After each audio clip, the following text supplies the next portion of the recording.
Welcome to Get Sleepy, where we listen, we relax, and we get sleepy. I'm your host, Thomas, and it's such a pleasure to have your company. Tonight we'll visit a family's workshop where they produce and sell beautiful Persian-style carpets. Their designs are so rich and intricate, there's something almost magical about them. Let's enjoy this time of transition from day into night, where your body can relax and your thinking and problem solving can switch off. Just like when you turned off the light in your room or your bedside lamp, that is what you can do now for your own body and mind. Take a deep, calming breath in, and then ease it back out, feeling tension and energy melt away. Let's do 2 more of those slow breaths, in through the nose and gently back out. One more time, breathing in, filling up your lungs, then letting go with the exhale as the weight of your body sinks deeper into bed and you move closer and closer to the land of sweet dreams.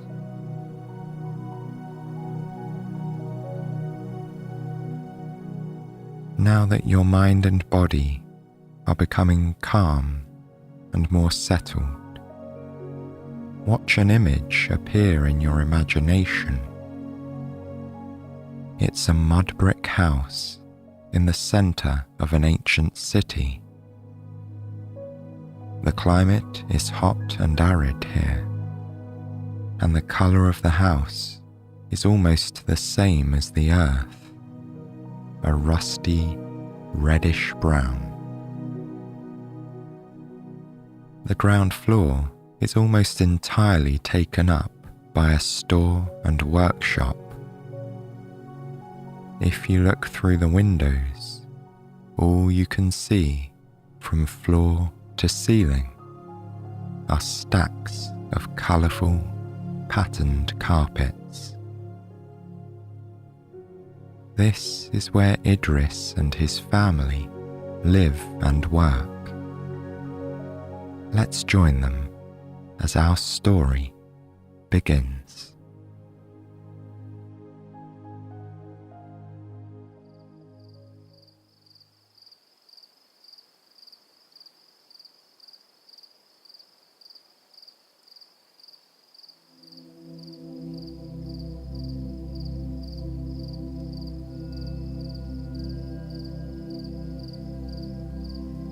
Long ago, in a faraway city, lived a boy named Idris. He spent most of the day at school, and the rest of his time was divided between his friends and family. After school, he would roam the streets of the city with his friends. He'd explore the alleys and markets and play ball games in the dusty square. And then, when the sun went down, he would head back home to the large mud brick house where he lived with his extended family. On the top floor was the bedroom Idris shared with his 2 older brothers. Downstairs were his parents' bedrooms and the rooms belonging to his aunt and grandparents the ground floor was the largest, and the area where the family spent most of their time. This was the location of the store and the workshop. For generations, Idris's family had made and sold the most exquisite carpets in the city. People would come from across the land to commission a decorative carpet or to choose from those on display. They came in all sizes, colours and designs. There were small prayer mats in green and gold. Displayed on the walls of the shop were scarlet rugs with gorgeous swirling patterns made from metallic thread. And at the back, rolled up tightly, were the heavy, expensive carpets that were too big to put on display. When unrolled, they showed dazzling floral designs and patterns within patterns. When Idris returned home, he liked to walk through the shop, greeting his aunt who worked at the counter. Then, after passing through this treasure trove of carpets, he would go through the beaded curtain doorway at the back of the room. He liked the cool, ticklish sensation of the beads on his skin and the musical sound that the curtain made as he passed through. The room at the back was the workshop. This was where his parents and elder brothers were hard at work right now, sitting at the looms. They were so focused on their work, it was as if they were under a spell. Idris sometimes felt reluctant to interrupt their trance. He would stand and watch them for a while, admiring their skill. At the moment, the family were working on 2 large carpets that had been specially commissioned by a wealthy man from a neighbouring city. They would take months to complete. Idris's parents worked at one loom, while his brothers sat at another.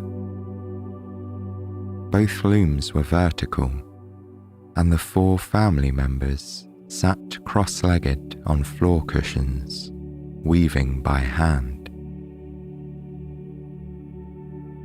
As their fingers moved swiftly between the long strands of wool, it looked as though they were playing a stringed instrument.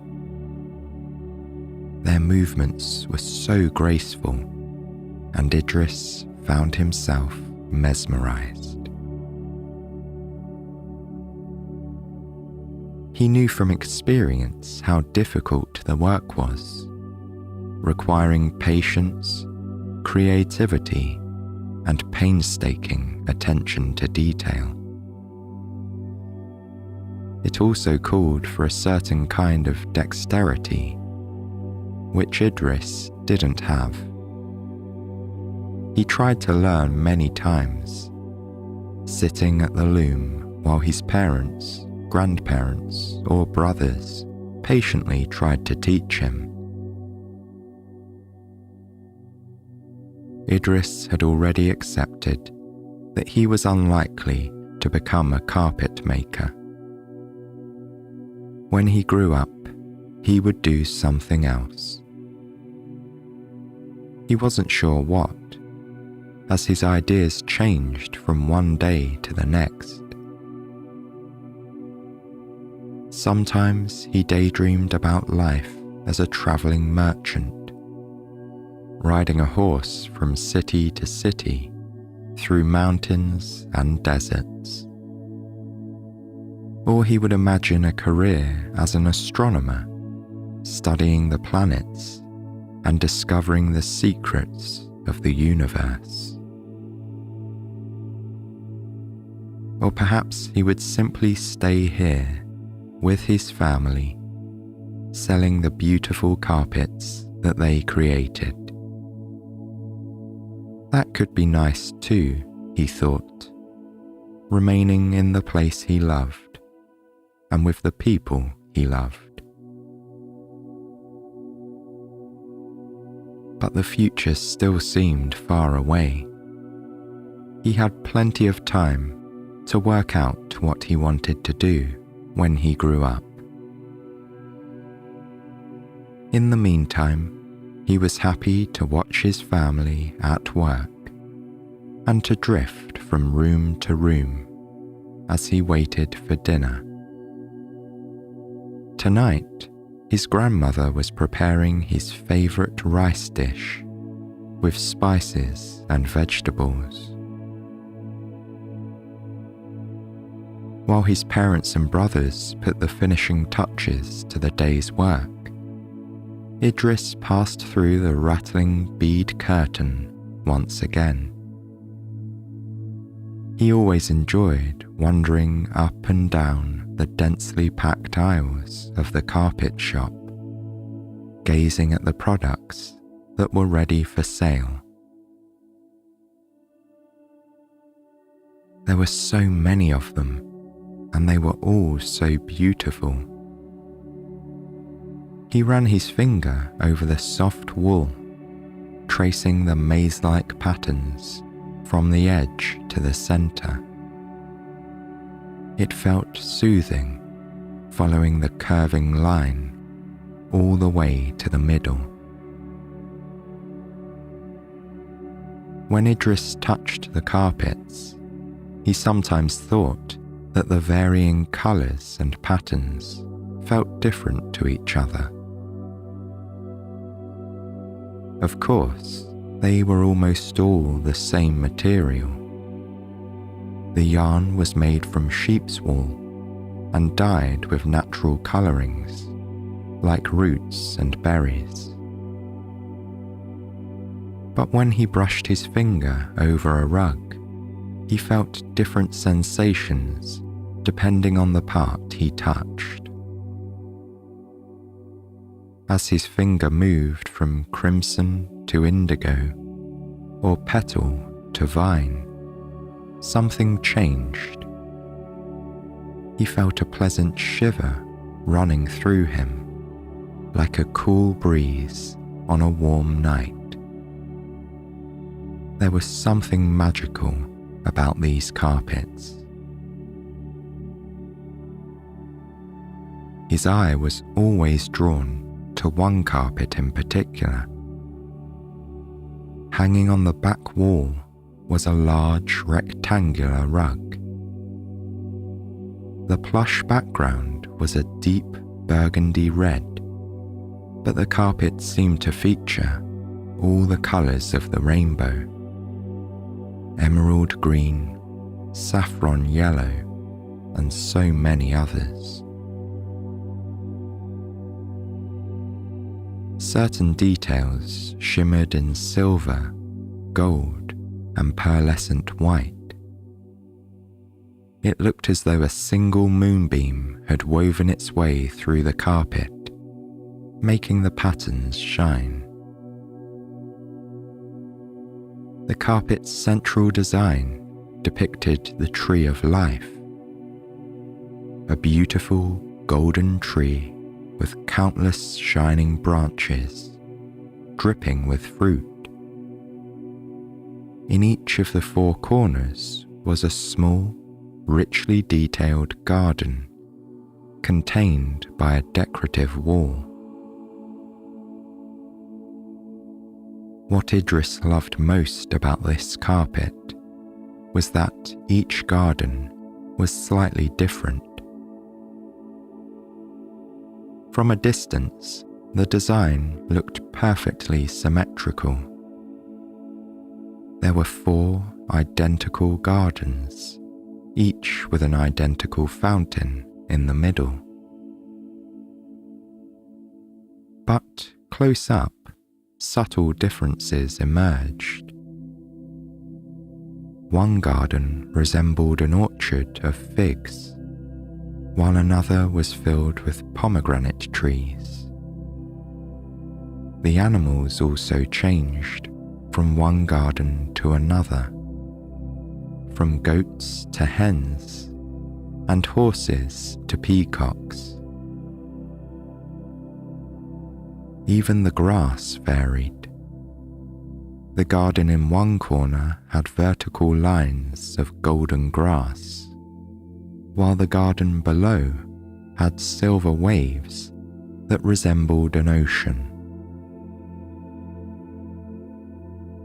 As a young boy, Idris had spent hours gazing at this carpet, hypnotized by the intricate details.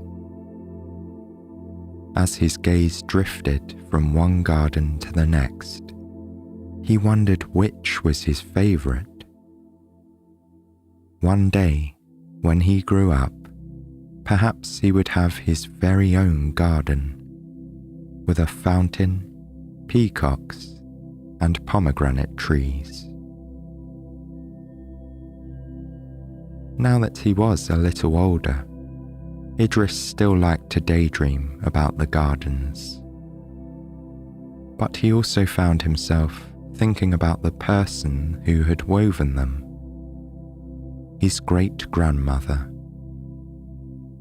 According to family legend, she had created this masterpiece single-handedly in just a few months, after the inspiration came to her in a dream. Idris had never met his great-grandmother, but when he admired her creation, he felt a sense of connection to her. Even though he didn't share her talent, he felt proud to be related to someone who could create a thing of such beauty. Unlike the other carpets on display, the garden rug was not for sale. It was priceless, a precious family heirloom. Even if a wealthy customer came to the shop offering all the gold in the kingdom, they would never part with it. Idris was glad to know that his favourite carpet would always be here, with pride of place on the back wall. He could look at it whenever he liked, lingering over every dreamy detail. Later that night, when the rest of his family was sleeping, Idris found himself thinking of the carpet once again. Random images from the day drifted through his mind. The sun-washed square where he'd sat and talked with his friends after school. The colourful baskets of freshly dyed wool drying in the sun on the patio, and the woven images of the 4 gardens, each one a small, glittering paradise. Idris wasn't tired enough to sleep just yet, but he was happy to lie in bed watching the slow procession of images passing dreamily through his mind. The room was quiet, except for the soft snoring of his brothers and the distant call of a night bird beyond the window. It felt as though the bird was the only other living creature awake at this time. When it was taking a little longer than usual to fall asleep, Idris often liked to get out of bed for a while. he'd walk around the house, take a deep breath of fresh air on the roof terrace, and clear his head. It was a kind of break, which left him feeling refreshed, yet somehow sleepier than before. When he went back to bed, he usually fell asleep as soon as his head touched the pillow. So, after lying awake for a while, Idris decided to get out of bed.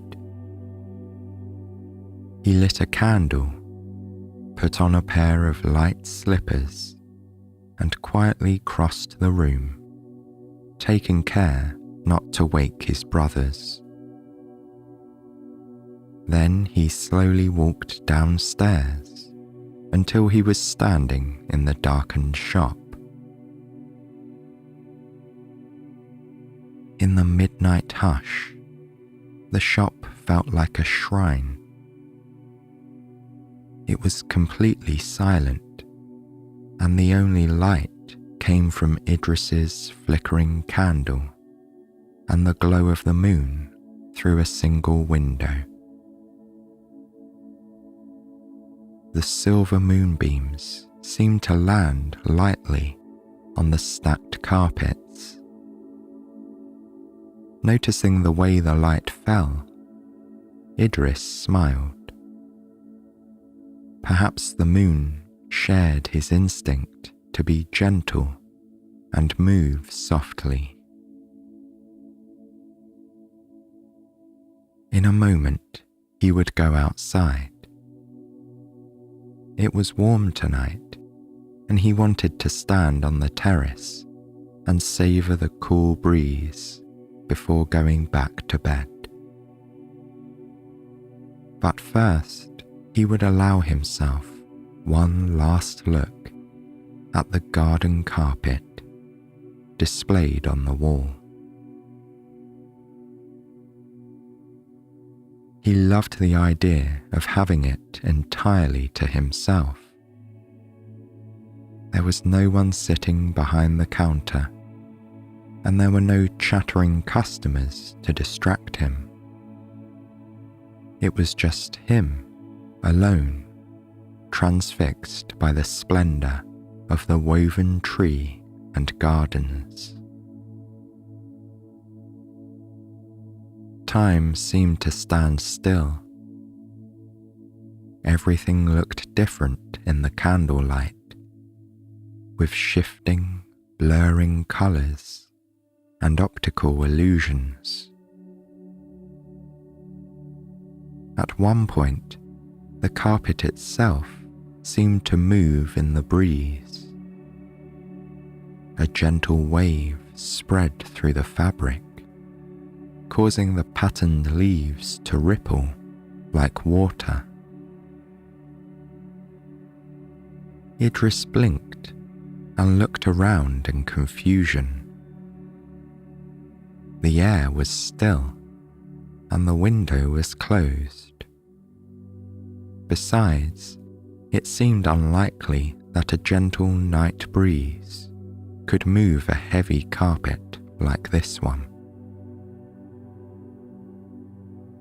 He must have been sleepier than he'd realized to imagine such a thing. Time to go to bed, he told himself. But when Idris looked at the carpet once more, he was sure that it was moving, gently rippling, then billowing out from the wall. He stepped back and watched in amazement as the carpet moved smoothly and silently away from the wall. Now it was floating right in front of him, hovering mid-air. Idris blinked and rubbed his eyes. He must be dreaming. But there it was, right in front of him. He reached out to touch the soft, familiar fibres of the carpet and realised it was really happening. The carpet was floating, flying. Now it was moving towards the stairs. It looked like a vast butterfly or strange sea creature swimming through the air in slow motion. Although Idris knew it couldn't be alive, in that moment the carpet seemed to be sentient. It was moving with purpose, somehow guiding him.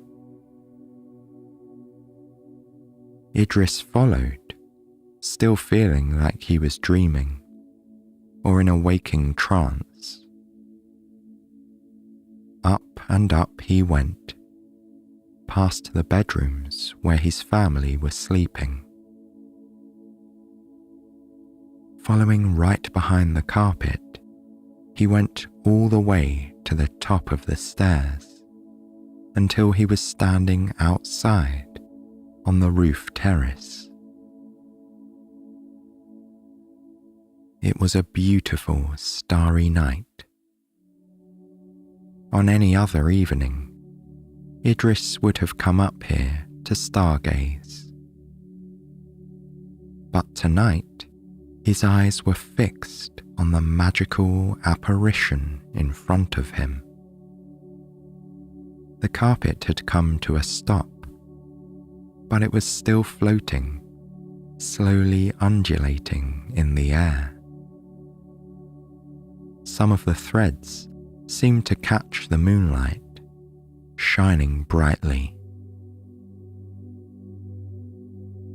Idris watched in wonder. It was like something from a fairy tale, one of the dreamy stories his mother used to tell him at bedtime when he was a little boy.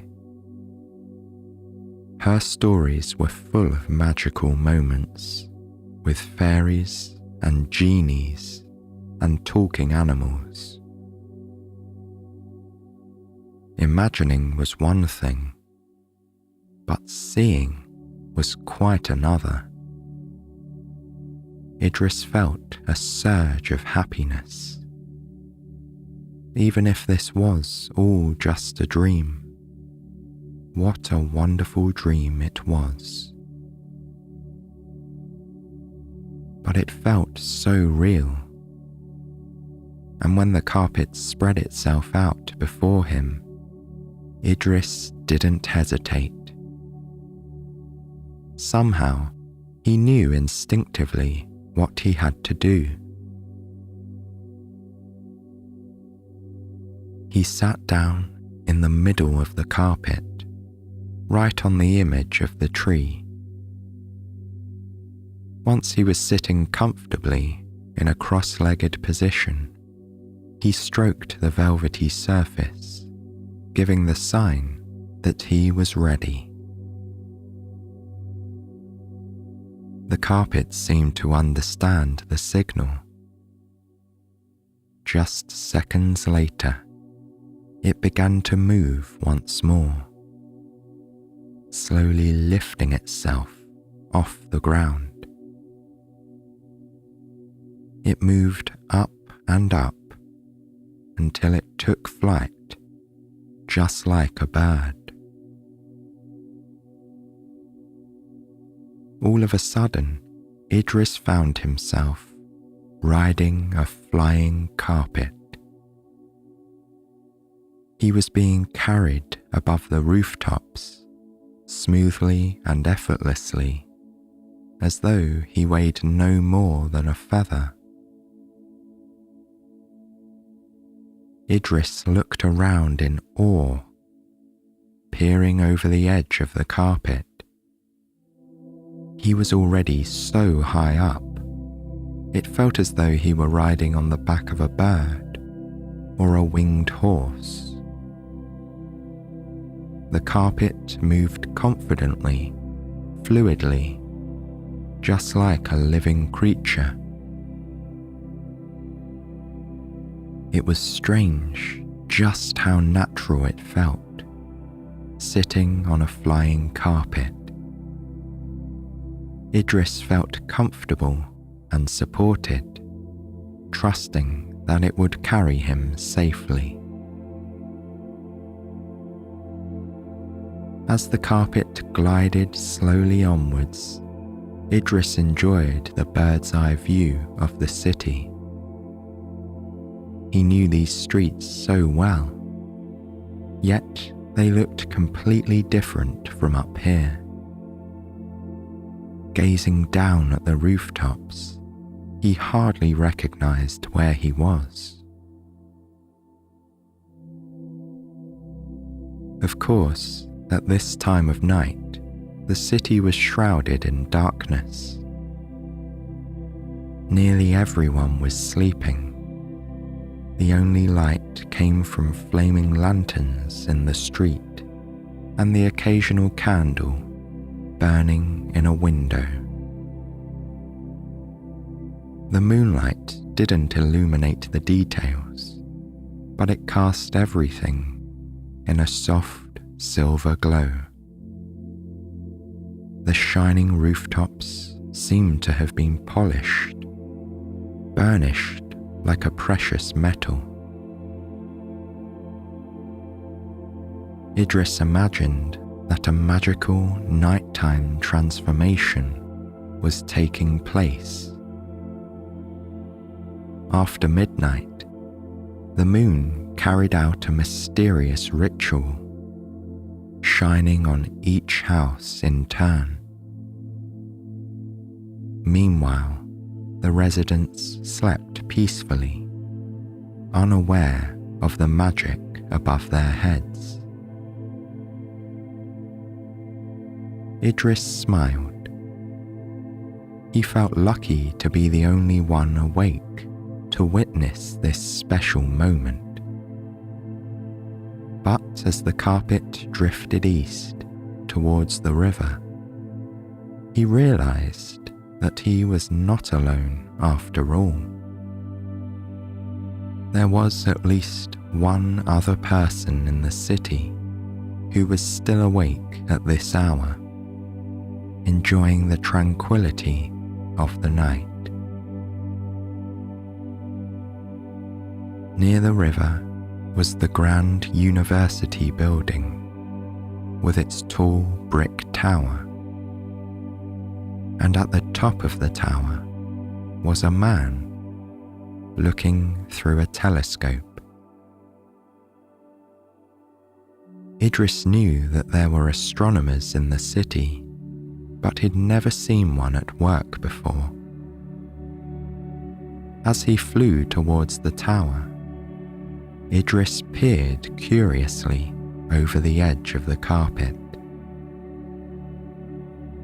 To his surprise, he saw that the astronomer was a young man. For some reason, Idris had expected to see someone who looked like a wizard. But this astronomer was just an ordinary man. He might have been one of Idris's brothers or cousins. The astronomer was so focused on his stargazing that for a moment Idris thought he would fly past unnoticed. But just then, the astronomer stepped back from the telescope and looked up right at Idris and the flying carpet. Idris and the astronomer were now separated by just a few meters of air.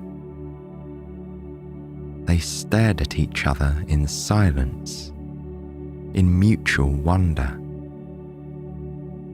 And then, not sure what else to do, Idris waved shyly. After a moment's hesitation, the awestruck astronomer waved back. Just like Idris, he was probably wondering if he was dreaming. And if not, it was time to pack away his telescope and go to bed. The carpet flew on, drifting parallel to the river. Now that he was feeling more at ease, Idris decided to lie down. The soft wool of the carpet felt as comfortable as his bed. Lying on his back, Idris was in the perfect position for stargazing. He didn't have a telescope like the astronomer, but he could still appreciate the beauty of the stars. They were so far away, and yet their light had travelled all the way here, shining in the sky over his city and over his house. From here, he could see nothing but stars. It was as if he was being carried up into the sky, lifted by the night breeze like a floating leaf.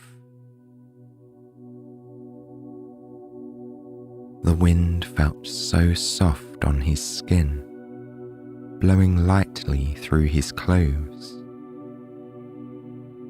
After the heat and humidity of the day, it felt wonderfully refreshing, like a cool bath or a dip in the river. Idris could smell the river too, its strong scent carried by the same breeze that was carrying him. Breathing in deeply, he recognized other aromas, the distinctive smell of the dusty earth and the fragrant trees in the gardens below. Idris was now feeling so deeply relaxed, lulled by the gentle motion of the carpet. He could have almost fallen asleep right there. He imagined himself drifting off as the carpet followed the winding river, on and on, until he reached the distant sea. But the carpet seemed to sense that Idris was ready to go to bed. It changed direction, and when Idris peered over the edge, he recognized this part of the sleeping city. There was the dome of his local temple, and nearby, the square where he played with his friends. And now, he was floating above the roof terrace, in the place where his adventure had begun. The carpet had taken him home. It descended just as gently as it had taken flight. Idris found himself being lowered so gradually, so softly, that he hardly felt the landing. After stepping off the carpet, he began to head downstairs towards his bedroom. This time, the carpet followed behind like a loyal pet. When Idris got into bed, the carpet settled on the floor beside him. Perhaps it was tired too, Idris reflected. After the long journey, they were both sleepy and ready to rest. As Idris made himself comfortable, moving his pillow and rearranging the sheets, he noticed that the carpet was doing something similar. Ever so slightly, it shifted position. Then the patterned surface rippled as though a breeze were passing through. Idris imagined the carpet taking a deep breath, just as he was doing now. A deep breath in, then out. Idris closed his eyes. At last, he felt ready to sleep. And just moments later, he drifted off, dreaming of the wind and stars and his magical moonlit flight.